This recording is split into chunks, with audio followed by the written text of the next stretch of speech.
నమస్కారం. వార్తలకు స్వాగతం.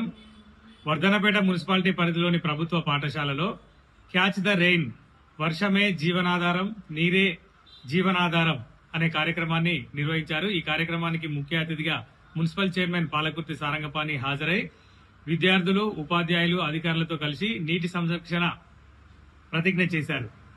ఈ సందర్భంగా ఆయన మాట్లాడుతూ భవిష్యత్ తరాలకు నీటి కొరత రాకుండా ప్రతి ఒక్కరూ వర్షపు నీటిని సంరక్షించడమే బాధ్యతగా తీసుకోవాలని పిలుపునిచ్చారు. ప్రతి ఇల్లు, ప్రతి ప్రభుత్వ కార్యాలయం, ప్రతి విద్యా సంస్థలో రెయిన్ వాటర్ హార్వెస్టింగ్ నిర్మాణాలు ఏర్పాటు చేసి భూగర్భ జలాలను పెంపొందించాలని సూచించారు.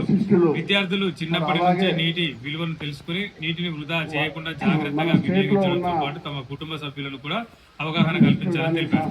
అనంతరం అందరూ కలిసి వర్షపు నీటిని ఒడిసిపడదాం, నీటి వనరులను కాపాడదాం, భవిష్యత్ తరాలకు భరోసా కల్పిద్దామంటూ ప్రతిజ్ఞ చేశారు. ఈ కార్యక్రమంలో municipal in charge commissioner Kamal Krishna, ప్రభుత్వ పాఠశాల ప్రధానోపాధ్యాయుడు శ్రీనివాస్, మున్సిపల్ అధికారులు, పాఠశాల ఉపాధ్యాయులు, విద్యార్థులు, ఇతర అధికారులు పాల్గొన్నారు. అయితే ఆ విషయం మీకే ఎందుకు చెప్పడం జరిగిందంటే, శాస్త్రవేత్తలు,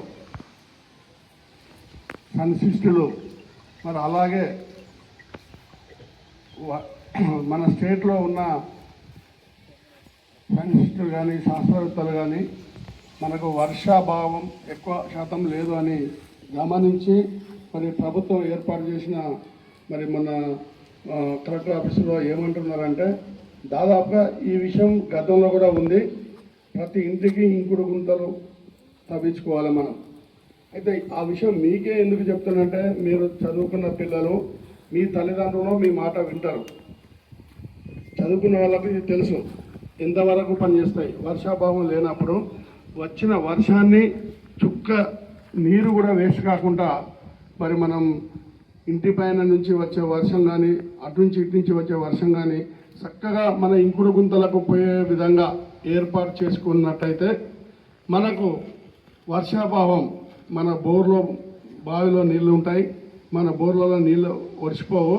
మరి ఆ ఇంకుడు గుంతలో ఉన్న నీళ్లు కూడా ఫిల్టర్ అయి మన బోర్లకు పోతాయి. అవి ఏం ఖరాబు కావు.